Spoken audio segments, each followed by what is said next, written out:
If I just open my eyes, I know that everything will be back to normal. There will be nothing out of the ordinary in the room. Everything will be as it should be, and I'll have no reason for me to feel fear whatsoever. In fact, I'll probably just laugh at myself when I realize that everything was in my head, and I was upset for no reason whatsoever. I'll pull my eyelids open, and the only thing I'll see in front of me is an empty space filled with the darkness of the night and some furniture. I'll see the ceiling, complete with various dust and cobwebs that line the corners. Then I'll see the ceiling fan spinning slowly on its lowest setting. If I look over, I'll simply see my wife sleeping comfortably. Perhaps I'll see the cat on the windowsill looking out at the night, and the lights of a few cars as they reflect off the glass pane. But I know that there will be nothing else, right? There will only be the normal motions of the night and nothing else. I have to tell myself that there will be nothing else. In fact, that crashing noise that I thought I heard a few minutes ago, it was simply in my mind. Nothing more than a byproduct of an overactive imagination and probably eating some spicy foods too late in the evening. A nightmare that, in the end, will mean so very little to my life. I may remember it in the morning for a few minutes, and maybe it'll cause me a bit of anxiety, but I'll laugh it off and it'll turn out to be irrelevant in the long run. The same goes for that stepping sound I thought I heard. Those heavy thuds that seemed to echo throughout the hallway immediately after the crashing noise. They were nothing at all. They may have sounded like they were coming from the feet of a very large and hungry creature, but it was just my brain making things up as it went along. It's hilarious how we can scare ourselves with our own imaginations, huh? And then, when I heard the shrieking and hissing of my angry cat, I would think he was most likely just being the guardian of the house that he pretends to be. There must have been something outside the sliding glass window that made him angry. He's always been one to jump at shadows. More likely there was another cat, a feral one that likes to roam the neighborhood, right? He had just walked up to the back porch and caught his eye. So he felt the need to make as much aggressive sound as his tiny frame would allow. He just wants to protect his domain and his family, and I can commend him for that. Maybe in the morning I'll give him some extra treats for being such a good cat. Yeah, that's what I'll do. The scream that my wife let out a few moments ago, it was certainly nothing.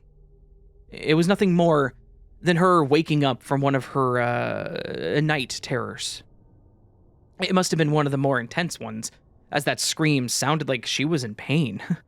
And she screamed more than once. Really, though, it's not the first time that she's had these overwhelming nightmares. Heck, last week alone, she awoke twice in the middle of the night to them. Of course, those were more like gasps than screams. But that just tells me that they are, in fact, getting worse. I've informed her that she needs to see her doctor, and maybe get a sleep aid. Just something to help her calm her mind through the night, but she still hasn't made that appointment. I suppose I'll have to have that conversation with her again in the morning, and just hope that she listens to me this time. She must have been struggling to get back to sleep after she woke up, because I'm thinking that she must have turned on the TV to occupy her mind. I'm normally fine with this, but I wish that she wouldn't choose to watch whatever gory horror movie was playing at the time. And I need to talk to her about what volume is acceptable when others are trying to sleep. That bone-crunching sound, followed by the sound of tearing flesh and entrails, was incredibly disturbing, and I cannot imagine that paying such close attention to something that violent in the middle of the night would help you with night terrors. In fact, I would think it would have the opposite. Just another conversation that we'll have to have, right? There must also be something wrong with the heater. It seems like it kicked on, but it's much too warm in here for that. Maybe the thermostat is broken again. Maybe it needs a new battery or something. It has a battery, right? On top of that, the blower motor appears to be failing as the air is coming out in strange, rhythmic bursts instead of a constant stream. The fact that it almost feels like the warm breath of some sort of large creature would be concerning if I didn't have a logical explanation.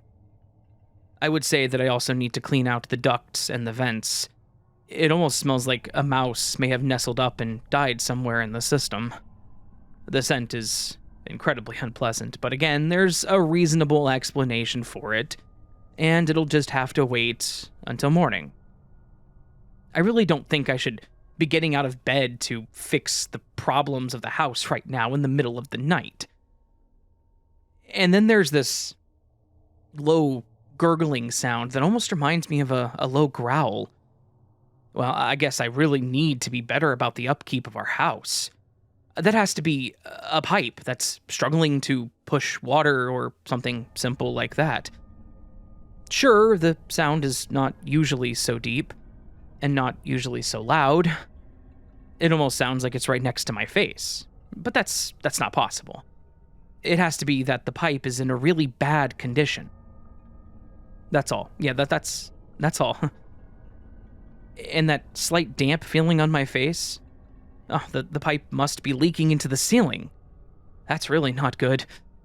I suppose I should be really concerned about the state of things if the drip is coming down through the ceiling and onto my face. The water is also warm, so at least I know which pipe it likely is. Yeah, it's just the pipes. Nothing more than that. See? All of it makes sense. It's all rational. The sounds, the screaming, the feelings, they all have a perfectly logical and reasonable explanation to them. I just had a weird dream. The cat is overly protective. My wife needs to see the doctor about her night terrors, and I need to be better about maintaining the upkeep of our home. This is absolutely all that is happening. It all makes perfect sense, and when I open my eyes, everything will be normal, and there will be nothing to be afraid of. I just need to open my eyes, take a deep breath, and calm down. And I will absolutely do so as soon as I can think of a good, logical explanation for the razor-sharp claw that is poking at my chest.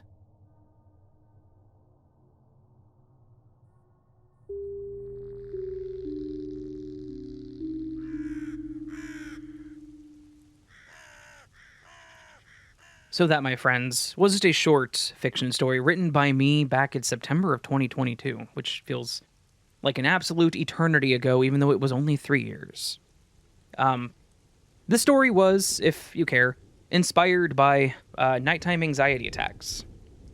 I haven't had anxiety issues, as severe at least, these past few years, which is strange, but it is what it is.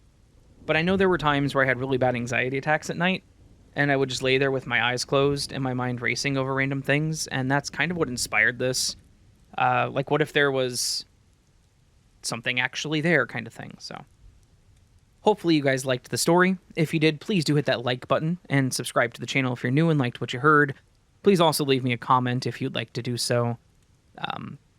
I don't post on this channel as much as I would like to, but I plan to potentially start again here occasionally, as much as I can, just because fiction is always a fun thing for me. I genuinely love writing scary stories, so. And after the daily content on the ATRD show, ATRD channel, whatever, I plan to get back into writing more, rewriting the novels I'm going to rewrite the new novel that I planned, so maybe some shorter stories if I can. Just kind of want to get the creative juices flowing more as we enter the last parts of the year, so, yeah. Obviously, subscribe to As the Raven Dreams for true scary stories. Over there, you'll find links to the memberships, the join button, as well as the podcast on Patreon. You can follow and join for early access to content over there. You can send in your scary stories, be them fiction or true, apparently, to astheravendreams.com. Just please mark if it is fiction, like indicate that it is fiction. That'd be amazing.